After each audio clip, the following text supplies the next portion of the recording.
வெல்லவே முடியாத தொகுதி, வீழ்த்தவே முடியாத தொகுதி என்று சொன்ன ஆயிரம் விளக்கு தொகுதியில் ஒரு மகத்தான வெற்றியை நான் பெறுவதற்கு காரணமாக இருந்த தளபதி விஜய் அவர்களுக்கு என் நெஞ்சார்ந்த நன்றியை நான் தெரிவித்துக் கொள்கிறேன். இந்த வெற்றியை அவருக்கு நான் சமர்ப்பிக்கின்றேன்.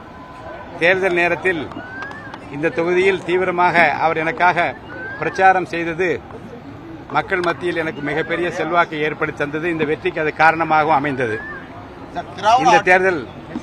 இந்த தேர்தலில் ஒரு அமைதி புரட்சியை தமிழ்நாடு பார்த்திருக்கிறது. என்னை பொறுத்தவரைக்கும் மீண்டும் ஒரு எம்ஜிஆர் தமிழ்நாட்டு மக்களுக்கு கிடைத்திருக்கிறார். மக்கள் விரும்புகிற ஒரு முதல்வர் கிடைத்திருக்கிறார். ஒரு அமைதி புரட்சியை நிலைநாட்டி இருக்கிற ஒரு முதல்வர் கிடைத்திருக்கிறார். தளபதி விஜய் அவருடைய முகத்திற்காக, அவருடைய ஆளுமை திறமைக்காக, அவர் காட்டிய நற்பண்புகளுக்காக, அவர் காட்டிய பொறுமைக்காக மக்கள் அளித்திருக்கிற மகத்தான பரிசு இது என்று நான் கருதுகின்றேன். தமிழகம் முழுவதும் அந்த மகத்தான வெற்றியை அவர் பெற்றிருக்கிறார்கள். தமிழக அரசியல் வரலாற்றில் ஜனநாயகமா பரநாயகமா என்பதில் ஜனநாயகத்தை நிரூபித்து காட்டியிருக்கிற ஒப்பற்ற தலைவராக தளபதி விஜய் இருக்கிறார்.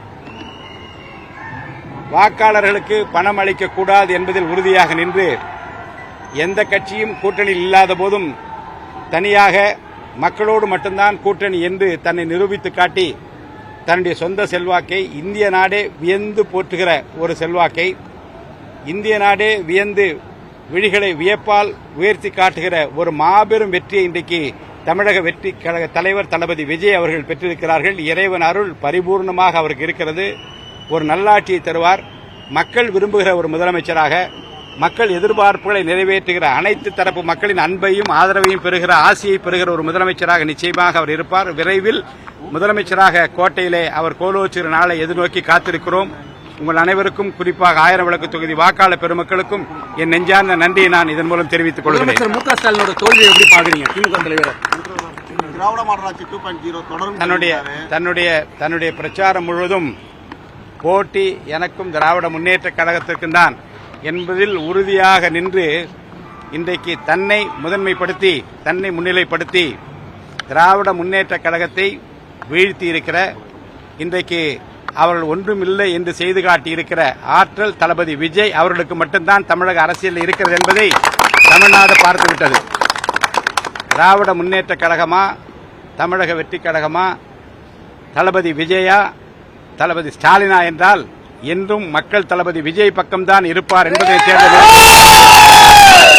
மக்கள் போற்றுகிற முதல்வரைத்தான், மக்கள் விரும்புகிற முதல்வரைத்தான் இன்றைக்கு தமிழ்நாடு முழுவதும் எந்த வேட்பாளர் என்று பார்க்கவில்லை, அவர் எந்த ஊர், என்ன பார்வை, என்ன படித்திருக்க என்று பார்க்கவில்லை. அனைத்து தரப்பு மக்களும் விஜய் சின்னமா, விசில் சின்னமா, வாருங்கள் வாக்களிப்போம் என்று வெளிப்படையாக சொல்லி வாக்களித்திருக்கிற ஒரு புதுமையான, நேர்மையான, மக்கள் விரும்புகிற ஒரு தேர்தலாக இது அமைந்திருக்கிறது. அதுதான் மகத்தான வெற்றியை தமிழ்நாடு முழுவதும் இன்றைக்கு தளபதி விஜய் பெற்றிருக்கிறார். தன்னுடைய சொந்த செல்வாக்கினை பெற்றிருக்கிறார். மக்கள் மீது அவர் காட்டிய பரிவும், அன்பும், பாசமும் தான் இன்றைக்கு அவர் வெற்றி பெற வைத்திருக்கிறது. வீட்டுக்கு ஒரு விஜய் மட்டுமல்ல, குடும்பமாக நாங்கள் விஜய் தான், எங்கள் தம்பி தான் விஜய், எங்கள் அண்ணன் தான் விஜய், எங்கள் மாமா என்று சொல்லக்கூடிய அளவிற்கு இந்த தமிழக மக்களுடைய குடும்பங்களிலே ஒருவராக ஆகிவிட்டார். இனி அவரை வீழ்த்துகிற சக்தி இந்த தமிழ்நாட்டில் யாருக்கும் இல்லை, எந்த கட்சிக்கும் இல்லை என்பதை இந்த தேர்தல் மூலமாக நிரூபித்து காட்டியிருக்கிறார். அறுதி பெரும்பான்மை இன்னும் தொடர்றதுக்கு கிட்டத்தட்ட ஒரு 8 சீட்டு கிட்ட தேவைப்படுது. காங்கிரஸோ இல்ல பாமக யாரோ கூட்டணி பேச்சுவார்த்தை தொடங்கி இருக்கீங்களா? அதை பற்றி என்ன பண்ண போறீங்க?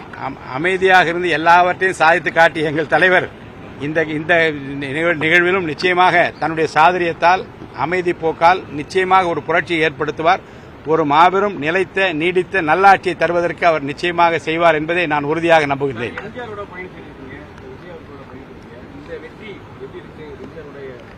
புரட்சித் தலைவர் காலத்தில் அவர் கார் பின்னாலே ஓடி இருக்கிறேன். கூட்டம் கூடுகிற போது கட்டுக்கடங்கா அந்த கூட்டத்துக்குள்ளே நுழைந்து அவரை பார்த்திருக்கிறேன். பல்வேறு காலகட்டங்களிலே அழைத்தாலும் சரி, அழைக்காவிட்டாலும் சரி, காசு கொடுக்க இயலாதவர்கள் கூட அவரை தேடி வந்து பார்த்த காலங்களை பார்த்திருக்கிறேன். ஒரு காலகட்டத்திலும் பணம் கொடுத்து மக்களை சேர்த்தவர் அல்ல புரட்சித் தலைவர். அதே போன்றுதான் இன்றைக்கு தளபதி விஜய் அவர்கள் தன்னாலே அவர் செல்லுகிற இடமெல்லாம் வெல்லுகிற இடம்தான், அவர் கூடுகிற இடம்தான் மாநாடுதான் என்று சொல்லக்கூடிய அளவிற்கு புரட்சித் தலைவர் எம்ஜிஆரை போல கூட்டம் கூடுவது மட்டுமல்ல, அவரை போல நற்குணங்கள் நிரம்பியிருக்கிற ஒரு மாபெரும் ஒப்பற்ற தலைவராக தளபதி விஜய் அவர்களை நான் பார்க்கின்றேன்.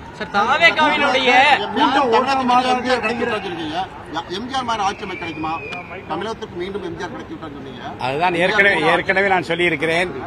நீண்ட நெடுங்காலமாக புரட்சித் தலைவருடைய மறைவுக்கு பிறகு அவரை போல ஒரு புண்ணியவான் கிடைக்க மாட்டாரா, அவரை போல ஒரு மகான் கிடைக்க மாட்டாரா, அவரை போல ஒரு நல்லவர் கிடைக்க மாட்டாரா என்று ஏங்கி கிடந்த தமிழ்நாட்டு மக்களுக்கு இன்றைக்கு நம்முடைய தளபதி விஜய் அவர்கள் மீண்டும் ஒரு எம்ஜிஆராக கிடைத்திருக்கிறார். அவரை போல ஒரு நல்ல ஆட்சியை, மக்கள் போற்றுகிற ஆட்சியை, நிலைத்த ஆட்சியை, நீடித்த ஆட்சியை நிச்சயமாக தளபதி விஜய் அவர்கள் தருவார் என்பதை நான் உறுதியாக நம்புகின்றேன். முதல் முறையாக ஆட்சிக்கு வரக்கூடிய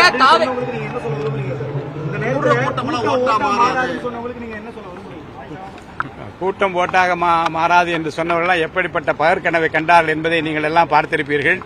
அதிலும் குறிப்பாக திராவிட முன்னேற்ற கழகம் இன்றைக்கு படு பாதாளத்தில் தள்ளப்பட்டிருக்கிறது. சென்னை மாநகரத்தை பொறுத்த வரைக்கும் இதை ஒரு எஃகு கோட்டையாக, மக்களின் கோட்டையாக, மக்கள் விரும்புகிற ஒரு கோட்டையாக தளபதி விஜய் மாற்றியிருக்கிறார் என்பதை முடிவுகள் தெரிவித்திருக்கிறது.